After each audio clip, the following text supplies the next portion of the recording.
সবাই ভালো আছেন? আলহামদুলিল্লাহ আমরাও ভালো আছি। মেহেদিমা কুকিজের পক্ষ থেকে আপনাদের সবাইকে জানাচ্ছি টাঙ্গুয়ার হাওরের দ্বিতীয় দিনের হৃদয় ছোঁয়া শুভেচ্ছা।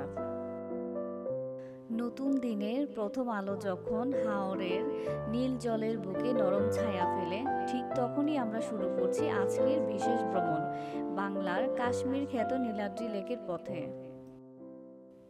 টাঙ্গুয়ার হাওরের অবাক করা নীরবতা, দূরে পাহাড়ের সবুজ রেখা আর আকাশ ভরা নীল মেঘের খেলায় যেন এক অদ্ভুত ভালো লাগা জন্ম নেয়। সেই ভালো লাগাকে সঙ্গী করেই আমরা ধীরে ধীরে এগিয়ে যাচ্ছি নীলাদ্রির সেই স্বপ্নময় নীল জগতের দিকে, যেখানে প্রকৃতি কথা বলে, বাতাস গান গায় আর প্রতিটি ঢেউ মনে হয় জীবনের সৌন্দর্য কতটা গভীর হতে পারে। চলুন ডুবে যাই প্রকৃতির রঙে, হারিয়ে যাই নীলাদ্রির রূপে। সবাই প্রস্তুত, ক্যামেরাও প্রস্তুত, আর আমরা বেরিয়ে পড়লাম নতুন দিনে নতুন স্মৃতি ও নতুন একটি অনুভূতির গল্প করতে। নীলাদ্রি লেক, যাকে স্থানীয়রা শহীদ সিরাজ লেকও বলে, মেঘের পাহাড়ি কোলে লুকোনো এক স্বপ্নপুরী। সুনামগঞ্জের সীমান্ত ঘেঁষা এই লেককে দেখলে মনে হয় প্রকৃতি নিজের হাতে নীল রঙে আঁকা এক নীরব কবিতা খুলে দিয়েছে তোমার সামনে। এখানকার পানি এতটাই স্বচ্ছ আর গভীর নীল যে মনে হয় আকাশ নিজেই এসে পাহাড়ের কোলে শুয়ে আছে। চারদিকে সবুজ আস্তরণ, পাহাড়ের ঢালে লেপ্টে থাকা মেঘ, হালকা বাতাসে নড়ে চড়ে ওঠে লেকের জল, সব মিলিয়ে যেন এক রোমান্টিক দৃশ্যপট, যেখানে সময় থমকে দাঁড়িয়ে থাকে। লেকের চারপাশের নীরবতা এমন গভীর যে মনে হবে নিজের হৃদয়ে শব্দ শোনা যায়। দূরে পাহাড়ের ঘন জঙ্গল, কাছে নরম ঢেউয়ের শব্দ, আর লেকের উপর সোনালি রোদ পড়লে যে ঝিলিকটা ওঠে তার হৃদয়কে অবাক করে দেয়। যারা প্রকৃতিকে ভালোবাসে বা মনকে শান্ত করতে চায়, তাদের জন্য নীলাদ্রি লেক একদম স্বর্গীয় অনুভূতি। এখানে দাঁড়িয়ে মনে হয় পৃথিবী কতটা সুন্দর হতে পারে আর যদি আমরা কেবল একটু থেমে তাকাই।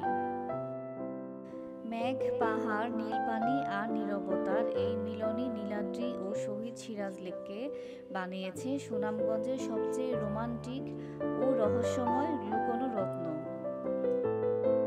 লেকের চারপাশে ছড়িয়ে আছে ছোট বড় টিলা, আর তাদের পিছনে মাথা উঁচু করে দাঁড়িয়ে আছে পাহাড়।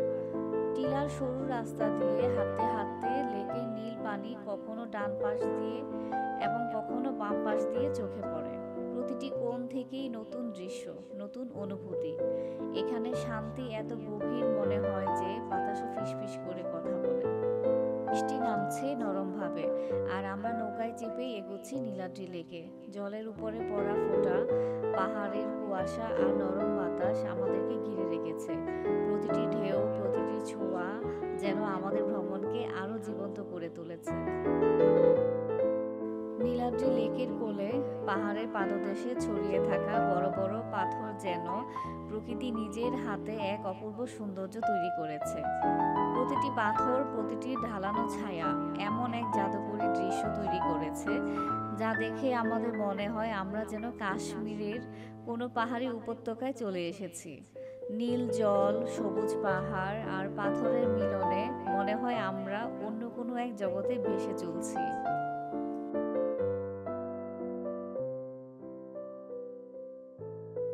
ডাক মিলেমিশে আজ একটা নতুন অনুভূতি তৈরি করছিল। মনে হচ্ছিল আমরা যাচ্ছি এমন একটা জায়গায় যেখানে নীরবতা কথা বলে আর নীল পানি হৃদয় ছুঁয়ে যায়।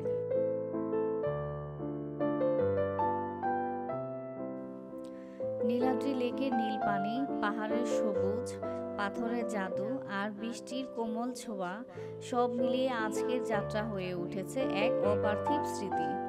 এখানে দাঁড়িয়ে মনে হয় পৃথিবী কতটা সুন্দর হতে পারে যদি আমরা কেবল একটু থেমে তাকিয়ে দেখি।